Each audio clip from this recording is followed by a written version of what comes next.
las coloca en una otredad con el sujeto masculino o el artista varón. Todo esto sin tomar en cuenta otras relaciones de poder, como puede ser la raza, la clase o la edad. ¿Qué hacer para mantener una definición de los sujetos que se estudian y así poder exigir equidad en el acceso a las instituciones, exposiciones y espacios de legitimación para las artistas sin caer en homogeneizaciones que descarten individualidades? ¿Cómo definir a las artistas ya no como un otro de los varones, sino como sujetos independientes? ¿Y desde dónde construirse? Las propuestas para responder a estas preguntas se analizarán en el capítulo siguiente, donde se proponen alternativas que van desde la documentación del trabajo de las mujeres artistas hasta las propuestas de transfeminismo y los feminismos decoloniales. Muchas gracias.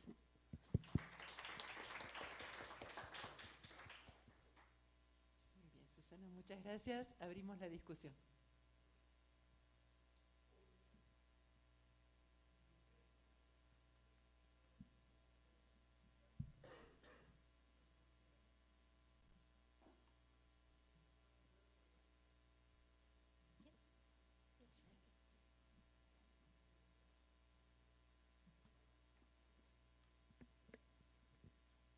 Hola, me parece muy interesante tu investigación.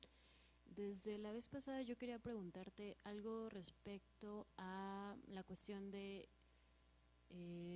si en tu tesis o bueno, en tu disertación abordas la diferencia entre arte hecho por mujeres y arte feminista y cómo esta categoría ayuda a tu investigación. Sí, de hecho, sí lo hago y justo critico esta definición del arte hecho por mujeres, que muchas veces es una característica que engloba, ¿no? Todo el arte hecho por mujeres en un solo jarrito y se piensa que se puede definir nada más a todas las mujeres artistas con eso, ¿no? Y justamente pues es ciertas posturas feministas dentro de la historia del arte que me ayudan, ¿no? a problematizar eso, ¿no? El no homogeneizar la figura de la mujer artista, ¿no? Y sí es algo que retomo en la investigación y que me parece que bueno, va a seguir, ¿no? En los próximos capítulos siendo parte de.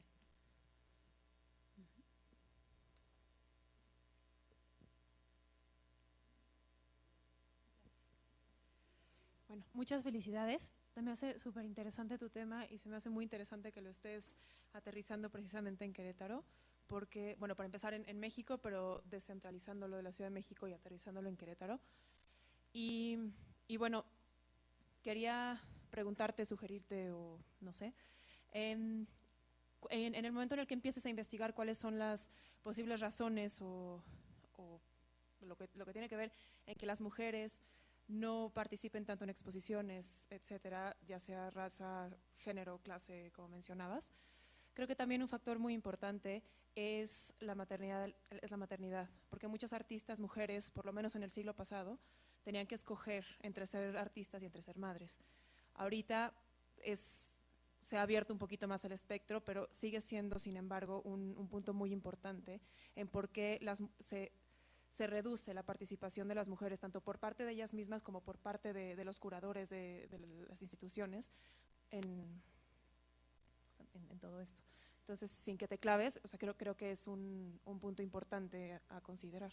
Sí, fíjate que interesante que lo mencionas porque con dos de las artistas he tenido una discusión con ese tema. Una de ellas acaba de ser mamá hace poquito y ni siquiera he podido entrevistarla porque no, o sea, no puedo, no tiene tiempo, no puedo acceder a ella en su totalidad, ¿no? Porque está con muchas cosas en la cabeza. Y en el caso de otra de las artistas, ella me dice, no, eso no tiene nada que ver, ¿no? O sea, como que sí hay muchas posturas, y que han salido, ¿no? En las entrevistas, han salido a relucir, y que tienen que ver con esto, ¿no? Como con las actividades que son, pues muchas veces pues propias, ¿no? Del sexo femenino en cuestión del embarazo y esta cosa, ¿no? Pero sí, es algo que se ha tratado, ¿no? Y no es algo que haya salido como adrede, o sea, no es algo que yo les pregunte, sino que salen, ¿no? Porque sí es parte pues, de los procesos, ¿no? de las mujeres artistas. Sí, y sobre todo, Digo, quizá no es algo que haya surgido ya en las artistas con las que trabajaste, que decías que no son mayores de 28 años, pero que puede empezar a surgir o que quizá está en su mente el cuestionamiento de si hacerlo o no. Creo que puede ser interesante. Sí, muchas gracias.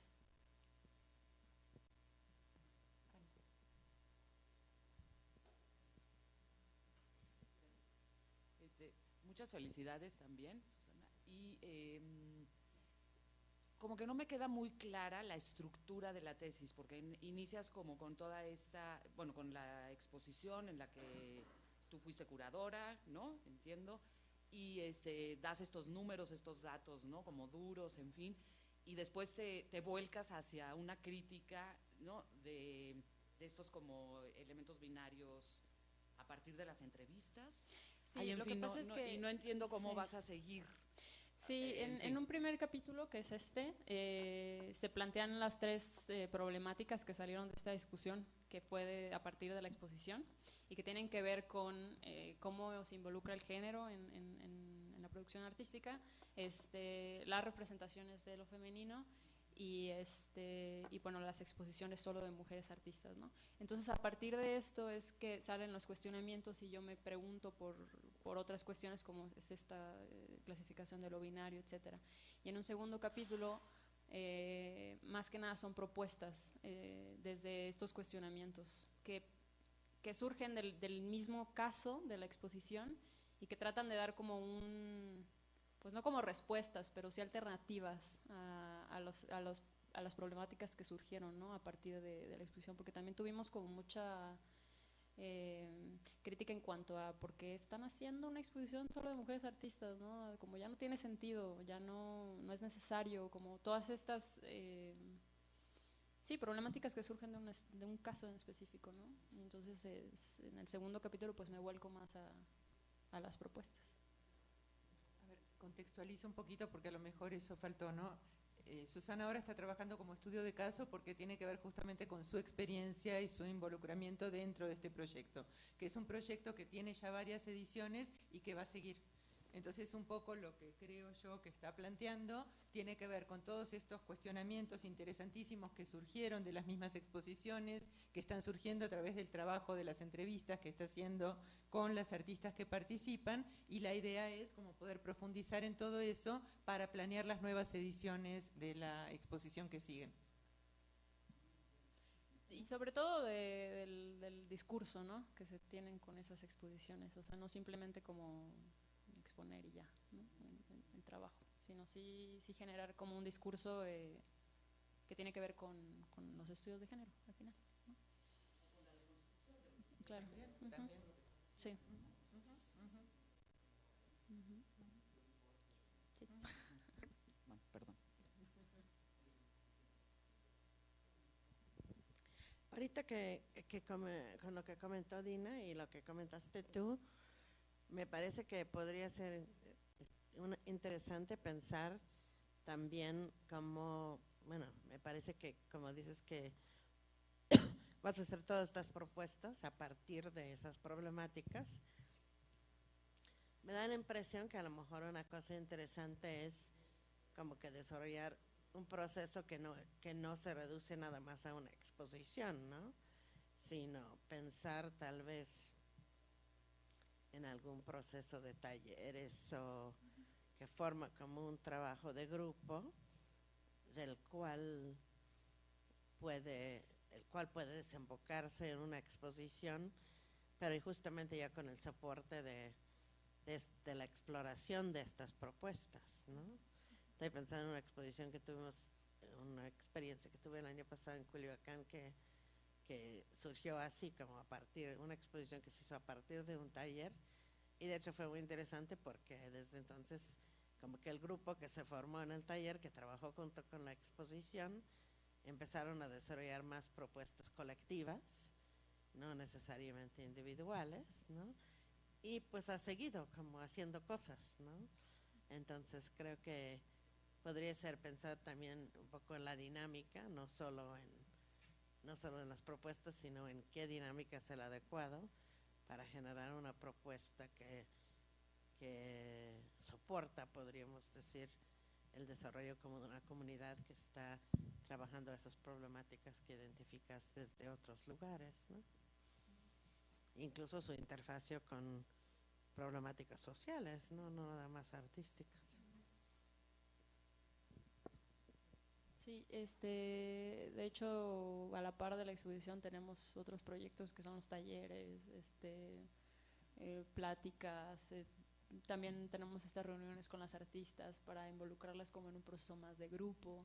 Sí se han estado pensando otras dinámicas además de la pura exposición, ¿no? Sí, muchas gracias.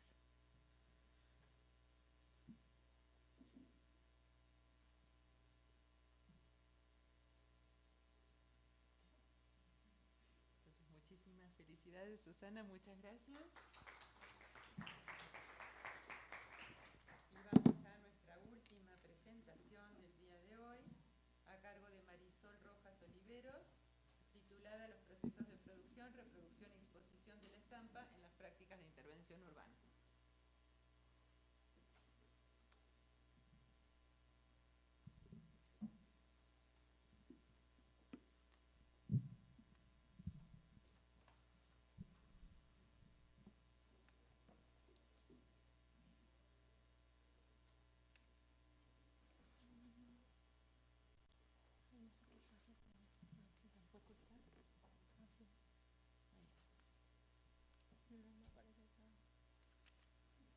Esto está más raro todavía, porque ahí nosotros vemos la diapositiva pasada.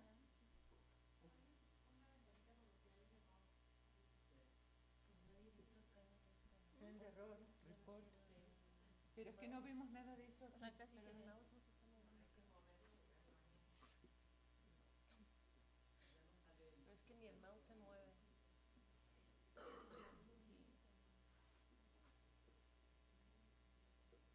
A ver, espera. Sí, sí, claro.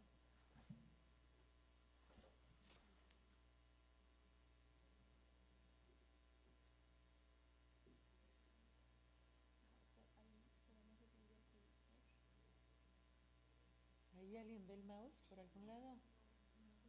Bueno, vamos a hacer algo drástico. ¿El cañón solamente? Yo iba a apagar la computadora salvajemente. No, dijo que tal vez sea el cañón. Hay que apagar el cañón. Sí. La computadora. La computadora. No, dijo que ¿El cañón? yo creo que la computadora. Bueno, vamos a probar con la computadora y por ahí sí sería bueno ir trayendo al técnico en caso de que no, de que no funcione.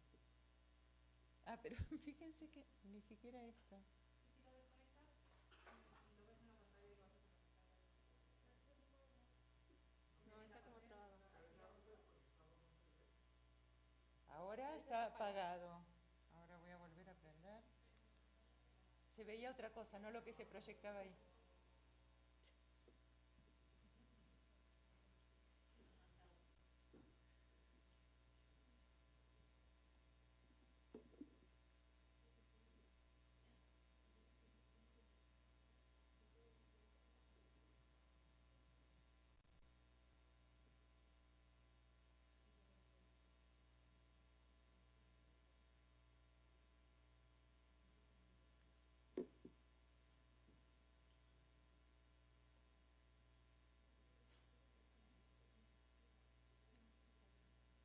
Y creo que vemos lo mismo, ¿no? No, yo ya estoy viendo otras cosas.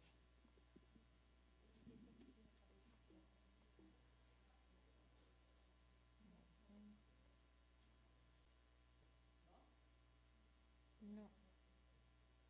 ¿No está el señor? El señor estaba hasta abajo, el piso abajo en una macetita.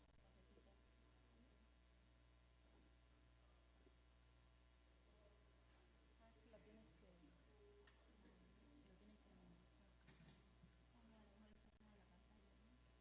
Por eso lo quería ver desde aquí. Hay algo que es juntar pantallas o separar pantallas.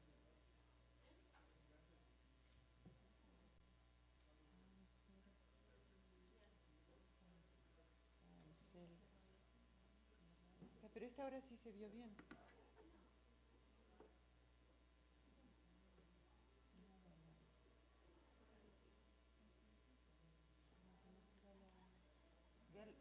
power se quedó.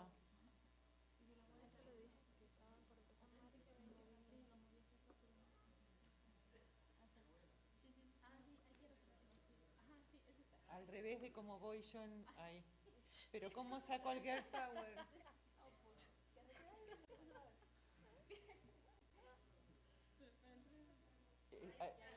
Ahora tengo que llegar como la vez pasada. Ay, qué horror. Pero no encuentro el mouse. Ah, y si llegas ahí, ya sí. No, no.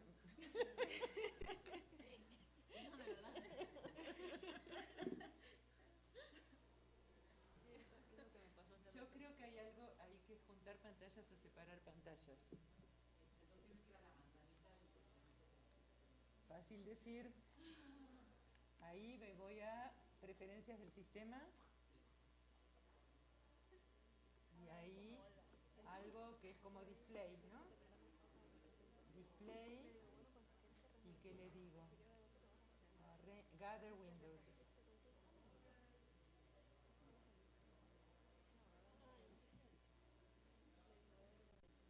No me importa.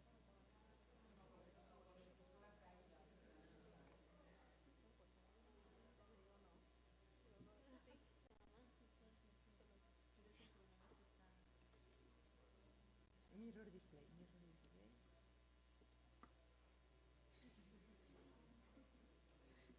Ahí está, ¿no?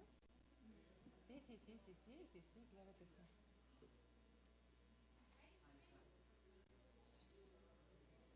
Ahí está.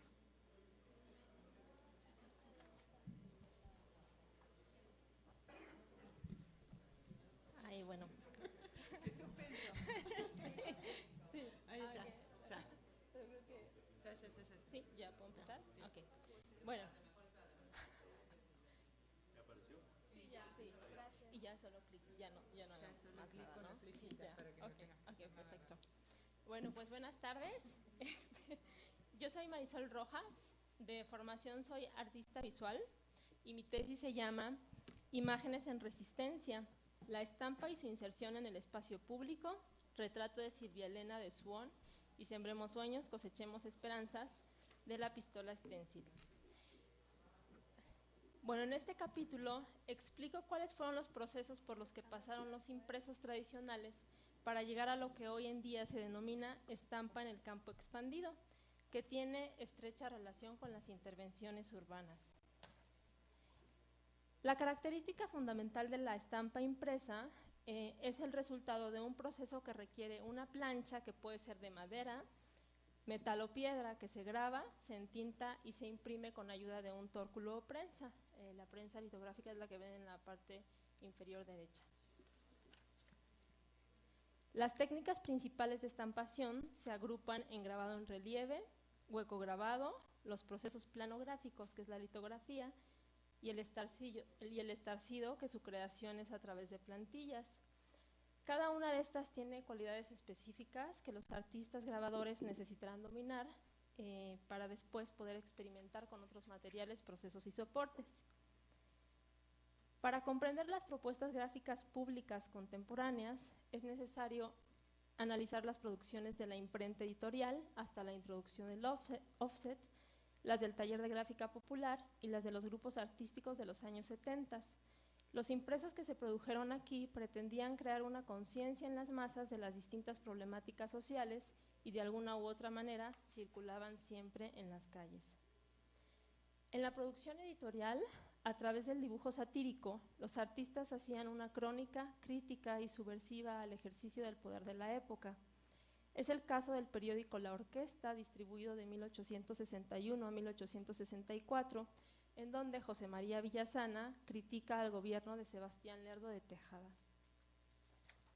Otro ejemplo son las publicaciones del periódico El Hijo del Aguizote de 1855, cuya ideología se opuso abiertamente al régimen de Porfirio Díaz, además de que sus miembros realizaron protestas públicas. En este caso, la imagen representa cuando están afuera de la ubicación del periódico, en el 25 aniversario de la promulgación de la Constitución. Aquí hay un momento interesante cuando se introduce el offset como un sistema mecánico de impresión editorial, ya que a partir de este momento, paulatinamente, la estampa tradicional pasa a ser un medio de producción meramente artístico, transformando y ampliando sus aspectos plásticos y de contenido. Un caso distinguido es el establecimiento del taller de gráfica popular en 1937 por los mexicanos Leopoldo Méndez, Luis Arenal y el estadounidense Pablo Higgins. Su producción tuvo la premisa de que el arte gráfico fuera un medio de conciencia de causas sociales y revolucionarias, además de simpatizar y difundir causas extranjeras. Un ejemplo es el cartel de Ángel Bracho, Victoria, que celebra el triunfo de la Unión Soviética y los aliados sobre la Alemania nazi. Otras propuestas relevantes fueron las obras de colaboración, como el cartel hecho por Leopoldo Méndez, Jesús Escobedo y Elizabeth Catlett, en apoyo a la huelga minera de los años 50 en Coahuila. Este grabado cartel que está en esta fotografía es de Leopoldo Méndez y fue utilizado en una manifestación encabezada por las mujeres en apoyo a estos huelguistas mineros. Continuando con Leopoldo Méndez, están estos grabados realizados con fines cinematográficos, que ilustraron los créditos de inicio de la película mexicana Río Escondido de Emilio Fernández, que también hacía un retrato social de la época. Propuestas como estas resultan muy interesantes porque son el antecedente a lo que hoy en día se conoce gráfica animada.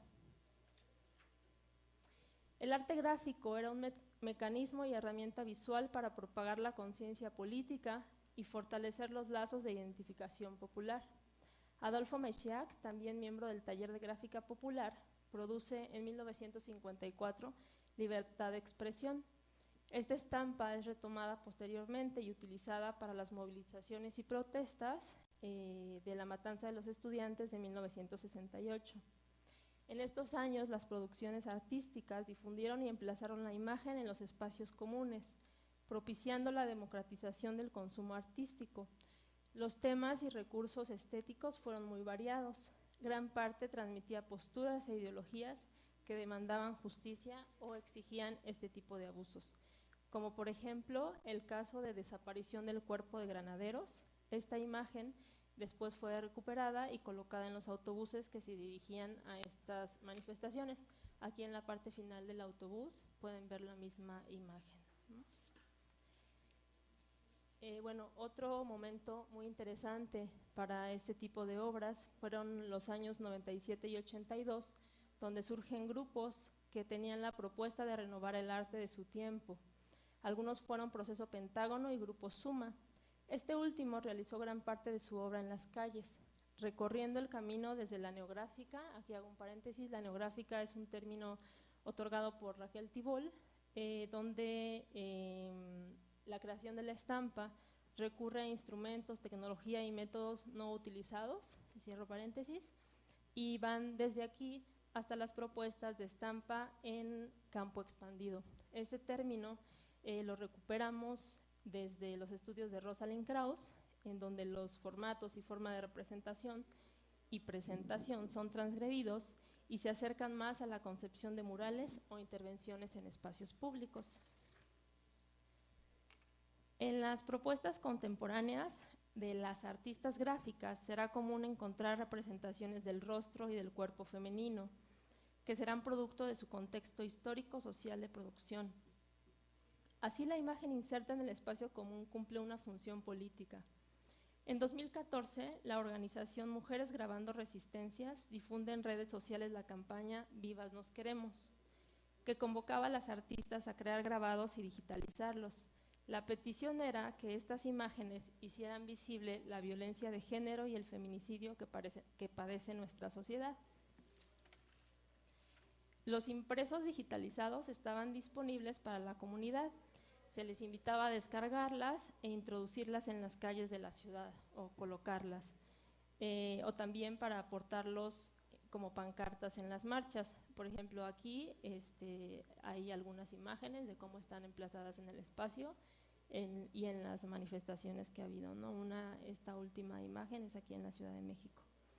Otras propuestas relevantes en este tema del feminicidio y la violencia son Retrato de Silvia Elena, que materialmente es una propuesta muy compleja, ya que introduce un grabado en linóleo, el stencil, recorte, que es la parte blanca que ustedes ven, pintura directa y algo que se llama wet paste, que es una técnica específica para pegar todo esto en las calles y que tenga una mayor durabilidad.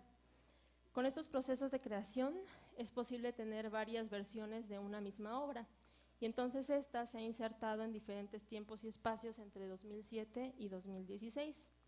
La obra es de la artista y activista americana Swan, y el tema es un homenaje a Silvia Elena Morales Huerta, una joven asesinada en Ciudad Juárez en 1995. Aquí tiene gran relevancia el muro en el que está la obra, ya que está ubicado detrás de la parada de autobuses en donde se vio a esta joven por última vez. 2 meses después de la creación de este trabajo, el municipio de Ciudad Juárez mandó borrar la obra pintando esta barda de color blanco, argumentando la necesidad de mantener una estética en la ciudad. También, a través de esta reproductibilidad que tiene la estampa, se ha presentado como instalación en el Centro de Artes y en una de las calles de San Francisco, y como estampa impresa a manera tradicional sobre papel de algodón.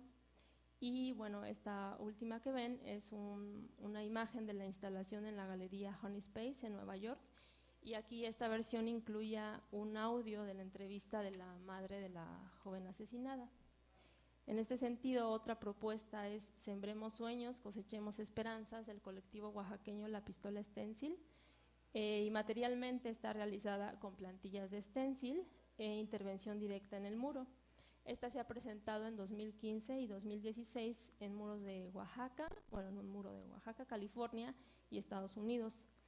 Y la imagen es un homenaje a la activista oaxaqueña Beatriz Cariño, asesinada en 2010, también en el estado de Oaxaca. Esta que ustedes ven en la pantalla estaba ubicado en una de las calles principales del centro histórico de la ciudad, y un poco tiempo después, igualmente por disposición municipal, fue borrada con el argumento de la conservación de los muros del primer cuadro del centro histórico. Bueno, estas son otras propuestas que se han hecho. Esta en rojo es una versión que se hizo en California en el marco de Coachella Walls. Esta aún se conserva, y la otra estuvo temporalmente expuesta en el Instituto de Artes Gráficas de Oaxaca. Bueno, como conclusiones, con este trabajo podemos ver cómo la estampa es un género artístico que de alguna u otra manera ha estado en el espacio público, lo que ha generado transformaciones en las técnicas tradicionales de su producción, y que además ha tenido una fuerte función política al abarcar problemáticas sociales de género y violencia que en algunos casos han llegado a ser censuradas. De esta manera, las artes gráficas le hacen frente a la realidad de su tiempo. Gracias. Muchísimas gracias, Marisol.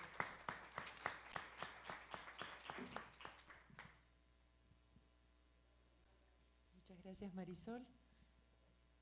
¿Comentarios? ¿Preguntas?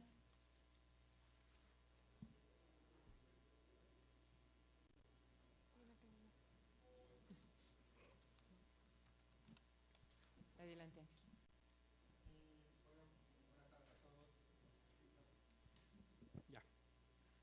Bueno, primero pues agradecer a Karen por la invitación para comentar el trabajo de Marisol, y primero pues te felicito, ¿no?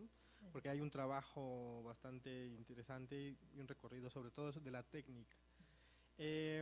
Bueno, como muchos saben, y tú sabes, Marisol, bueno, yo no me dedico estrictamente a una cuestión de técnicas artísticas, sino más bien a las cuestiones teóricas, y ahí es donde quisiera, bueno, comentarte un poco, sobre todo cuestiones metodológicas que podrían ayudar a tu trabajo.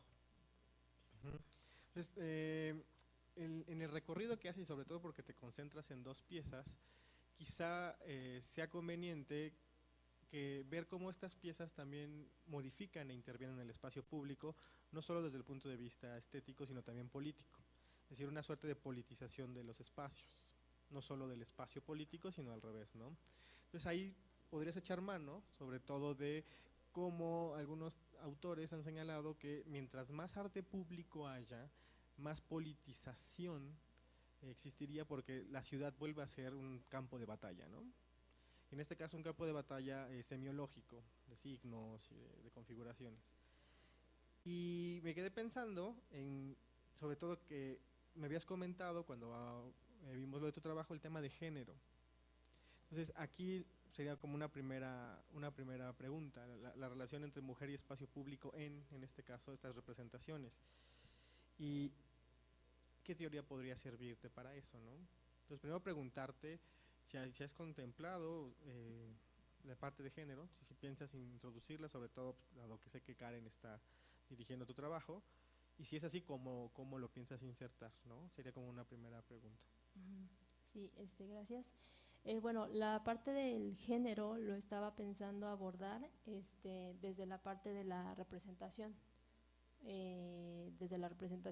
desde Jean-Luc Nancy, y también la relación de la representación a través de Rancière con políticas estéticas y la politización del espacio a través de la imagen, etcétera, ¿no? Pero seguramente conforme vayamos avanzando, pues surgirán algunas otras alternativas, ¿no? Y opciones. Perfecto. Y la otra que quería comentarte es que, digamos, en tu trabajo, no en esta presentación, pero en lo que me mandaste, en lo que me enviaste, hay una noción muy fuerte de espacio público topológico, ¿no? O sea, como espacio físico. Y quizá al ver que estás utilizando marchas, que estás utilizando también las transferencias que ha tenido las piezas, pues quizá valga la pena también pensar en un espacio público más diaspórico, en movimiento, ¿no? O sea, no esta visión solo física del espacio, sino que también el espacio público en un sentido de discusión de lo público, de discusión de lo político, de apertura de lo sensible, etcétera, ¿no? Entonces, quizá ahí, como bien dices, Rancière te podría servir, pero también habría varios teóricos, que quizá ya en asesorías la charlamos y todo, o sea, no viene al caso, pero sí tomar en cuenta que hay algo muy importante aquí, las transferencias de las imágenes, también en qué lugares están ocurriendo, o sea, por qué en Oaxaca, por qué en San Francisco, por qué en Coachella, ¿no?, de California, porque es quizá en esos espacios donde estas piezas tienen una configuración muy particular. ¿Qué pasa si los mueves a otros espacios? ¿Tendría el mismo efecto? ¿No lo tendría? Y eso puede pensarse no solo desde el punto de vista estético, sino también político, o sea, trazar el recorrido político de las imágenes. Ahí quizá puede ser interesante qué lugares está teniendo, ¿no?, la transferencia de las imágenes, más allá del análisis solo de la pieza, ¿no? Sí, se me hace muy interesante esto que comentas. Yo pensaba también hacer este análisis del espacio público a través de las imágenes, porque cuando desarrollé esta parte de la investigación, me di cuenta que siempre este tipo de estampas con contenido crítico han estado de alguna u otra manera insertas en el espacio común, ¿no? Entonces pensé que pudiera ser una alternativa, y también alguno de los autores, que me han recomendado, podría ser Ernesto Garzón Valdés, con lo público, lo íntimo y lo privado, que tal vez se pueda complementar, ¿no?, con esa parte que me sugieres. Muy bien, sería todo. Gracias y felicidades. Gracias.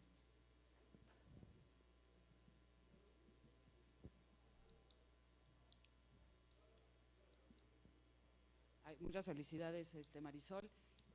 No sé si, creo que en la presentación pasada hablabas más, o no me acuerdo, pero si has considerado la cuestión de la memoria y el borramiento de esta memoria, ¿no?, en los espacios públicos, porque las dos obras que estás, o sea, que seleccionaste, fueron borradas, ¿no? Entonces, bueno, yo creo que sí valdría la pena como profundizar más, ¿no?, como en ese aspecto, pues, del borramiento, que también, pues, bueno, es como, pues, una intención política, ¿no?, muy evidente, ¿no?, que tienen los espacios públicos, de alguna manera, ¿no? Sí, justamente en el capítulo 2 ya voy a abordar directamente los objetos de estudio. De hecho, hay una parte que es el muro y la memoria, y ahí pensaba utilizar a teóricos como Didi Uberman, ¿no?, acerca de la huella, la memoria, etcétera, ¿no? Pero ya eso sería en el capítulo 2, que también pues me gustaría abordar la parte del duelo, tanto el duelo de los motivos de creación de la obra, que estamos hablando de un asesinato y un feminicidio,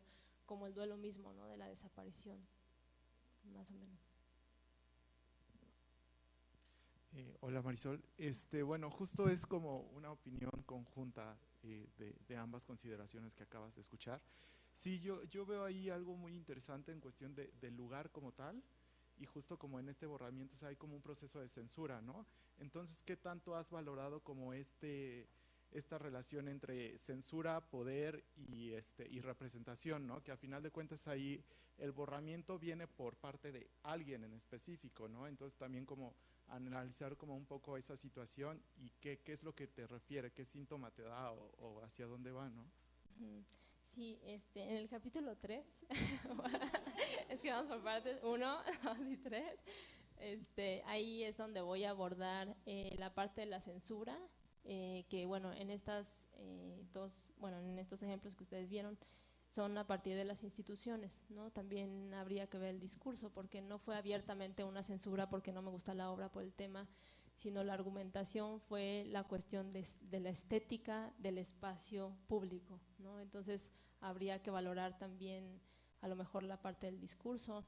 Hay otra obra que bueno, no presento ahora, la presentaré, la abordaré en el siguiente capítulo, que ha estado también en San Francisco, y ahí pasó un proceso muy interesante porque bueno, la obra fue puesta fuera de una tienda de abarrotes, y esta persona, el dueño, estuvo de acuerdo con la artista, etcétera, y conforme se empezó a dar a conocer el tema, se organizaron los vecinos y pidieron que se eliminara esa obra, ¿no? Entonces ahí también estamos hablando de otra manera de pedir que la obra se borre. Y es un caso muy interesante porque San Francisco se caracteriza por tener mucho arte graffiti, arte mural. Entonces ahí habría que ver. ¿Y qué sucedió? Se borró esa obra, entonces la artista vuelve a mandar la misma obra, se vuelve a borrar, la artista manda otra obra, se vuelve a borrar. Eso sucedió 4 veces, ¿no? Entonces yo creo que es un fenómeno muy interesante que podré ir desarrollando, ¿no?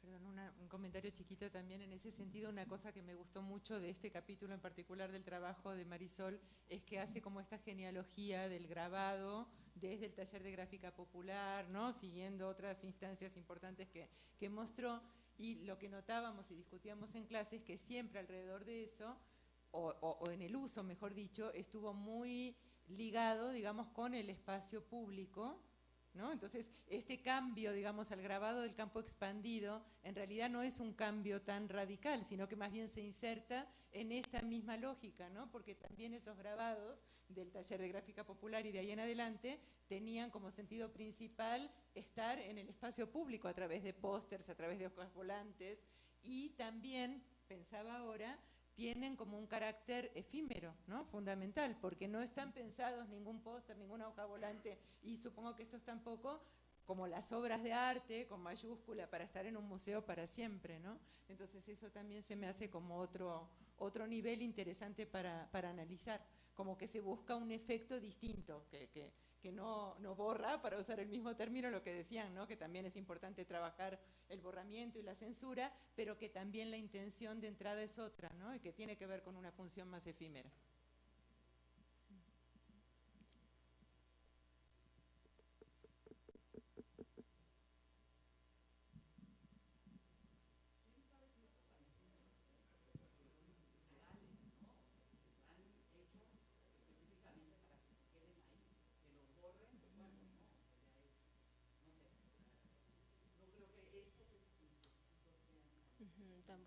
Sí, aquí una particularidad muy interesante del stencil es que tú puedes utilizar pintura, ¿no? Entonces, a lo mejor los otros, como utilizan papel por las cuestiones de clima, pues es más fácil, pero esta en particular tiene una mayor duración en sí misma por las pinturas que se utilizan. Entonces habría que ver también por qué el artista elige tal o cual material, ¿no? Porque también hay una variación. La pistola stencil también llega a hacer serigrafías directamente en el muro, que ahí son otro tipo de tintas. Entonces, por esta parte me parece necesario abordar también la materialidad del género de la estampa, ¿no? Hola, felicidades. Mi pregunta tiene que ver algo que mencionaste como muy rápidamente, pero que también vi presente y que creo que tiene como, no sé demasiado del tema de la estampa en específico, pero cómo se relaciona el soporte con respecto a la cuestión de abordar reiteradamente caras o personas, bueno, el cuerpo de una persona, o hacer una representación. Creo que sí lo mencionaste, pero no sé si podrías hablar un poquito más de eso. Ujú. ¿Te refieres al soporte de impresión o de creación no entendí muy bien, perdón? A la estampa como soporte. O sea, si hay una relación intrínseca entre estampa y representación humana, porque, Ajá. bueno, históricamente creo que sí, y si eso ha cambiado y cómo se está abordando con respecto a tu obra. Ujú. Yo creo que aquí depende mucho de la intención de los artistas. En un principio que yo les ponía todas las técnicas de grabado, para mí es importante ponerlo en la investigación de tesis porque efectivamente, por ejemplo, si un artista quiere hacer un formato grande, no va a utilizar el proceso de litografía que parte de una piedra, ¿no? O de una matriz de lámina porque no te da las medidas. Entonces, por ejemplo, en el caso de Swan, para hacer esta obra, ella utilizó un grabado en linóleo. ¿Y qué pasa con el linóleo, con la madera? Que tú puedes tener formatos muy grandes. Entonces yo creo que más que lo que represente, si son rostros o caras, el artista busca qué es lo más adecuado para lo que quiere transmitir, ¿no? Entonces yo creo que en esa parte están relacionadas los soportes. Y algo también muy interesante es que en estas inserciones en el espacio público las técnicas tradicionales se han transformado, ¿no? Por ejemplo, lo que tú puedes hacer, un relieve que se utiliza la madera, donde imprimes la parte de arriba, ahora puedes utilizar también placas de PVC, ¿no? Entonces ya la técnica tampoco es tan pura, porque los artistas han buscado transmitir también estas fronteras, ¿no? Buscando precisamente llegar a públicos más amplios, ¿no? Yo creo que por ahí sería la respuesta.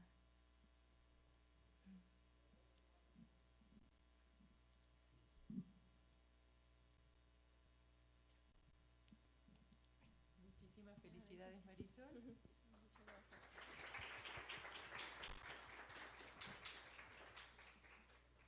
Bueno, muchísimas felicidades a todos. Creo que sí fue un día muy productivo en el que pudieron ver todos los avances del semestre, ¿no?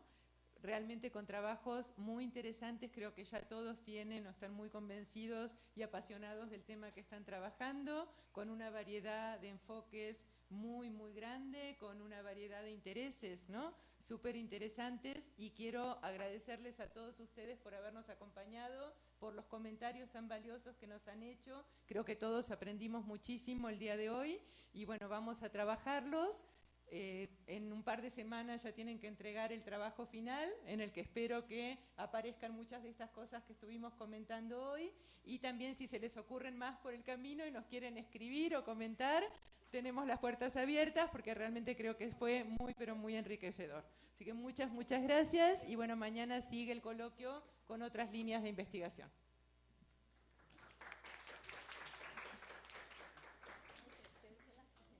Dejaron todo. ¿Y esto? ¿Esto? Chicos, ¿esto de quién es? ¿Qué es esto? Creo que es una imagen. Estaba mejor todavía que los USB que me dejaban de regalo.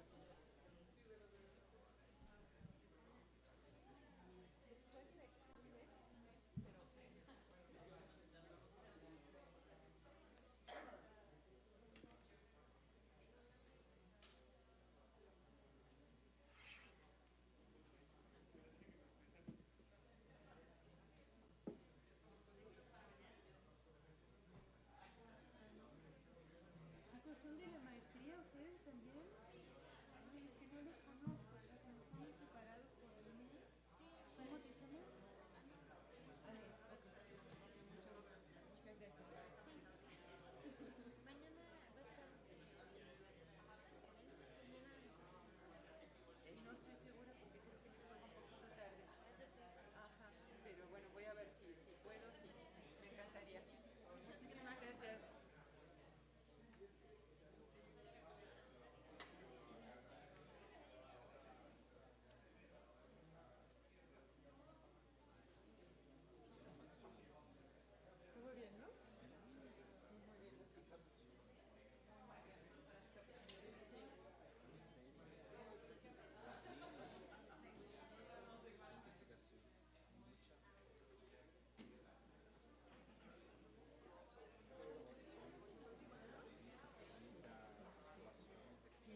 fue bueno también como el proceso de escritura, como que sí siento que fueron como bien de la investigación, de la emoción, a darse cuenta que pues sí necesitan tener como ideas que tienen que desarrollar, y bueno, eso fue lo que me falló con Juan Manuel, porque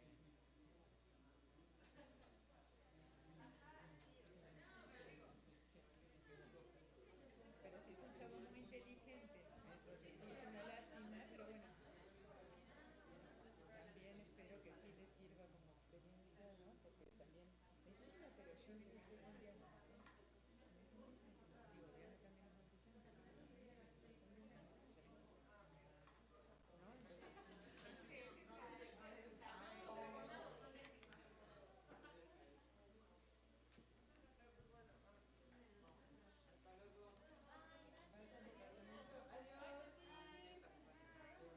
sí. Sí, no, nomás quiero dejar esto para no llevármelo. Creo que es todo lo que me tengo que llevar.